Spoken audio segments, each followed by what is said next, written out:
আর পানি এক জায়গায় হতে পারে?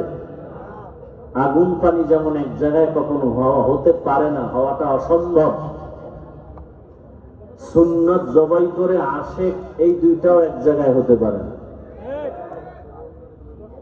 যে ব্যক্তি আশিক দাবি করবে সে সুন্নত মানবে না, এটা হতে পারে না। আগুন যেখানে আছে সেখানে ঠান্ডা না গরম? যেখানে আগুন আছে সেখানে গরম আছে। যেখানে আশিক থাকবে সেখানে রাসূলের সুন্নত থাকবে।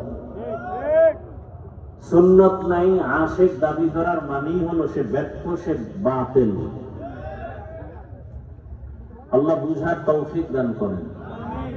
বয়ান সবাই আমরা জানি, নতুন কোরআন নাজিল হয় নাই, নতুন কোন নবী আসেন নাই, কিয়ামত পর্যন্ত নতুন কোন নবী আসবেনও না। আগের কথাই সব।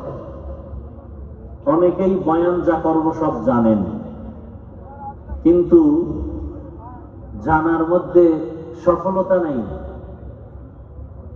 বয়ান জানার পরেও আমলের দুর্বলতা কেন? সবাই বয়ান জানেন, আমলের দুর্বলতার কারণ হলো বুঝের অভাব। কিসের অভাব? মিথ্যা বলা হালাল না হারাম এটা জানেন না সবাই? বড়ুরায় কেউ মিথ্যা বলে না, বরং অনেকে মিথ্যার উপরে কসম কাটে সত্য করার জন্য। সে জানে মিথ্যা বলা হারাম, এরপরও বলে কেন? মিথ্যা বললে যে কি পরিমাণ শাস্তি হবে দুনিয়াতে আখেরাতে, এই বুঝ আসে নাই। এই বুঝ আসে নাই। দেখেন, আমি সব জায়গায় কমন কিছু কথা বলি। এখানে আমরা যারা উপস্থিত হয়েছি সবাই এক আওয়াজে মুসলমান, ভিন্ন আওয়াজে মুমিন। এখানে মুসলমান ছাড়া কেউ আছে?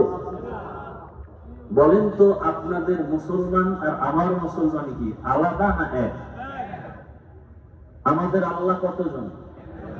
আপনাদের আল্লাহ আলাদা? খুব বুঝে শুনে বলবেন। সারা রাত ওয়াজ শুনে লাভ কি? যে ফজরের নামাজে মসজিদ খালি হয়, বুঝার দরকার। বুঝের অভাব। কিসের অভাব? বুঝের অভাব।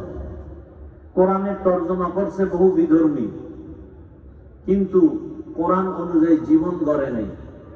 কেন? সহিহ বুঝ পায় নাই। এজন্য হাদিস শরীফে আল্লাহ রাসূল বলেন, মান ইউরিদিল্লাহু বিহি খাইরান ইউফাক্কিহু ফিদ্দীন।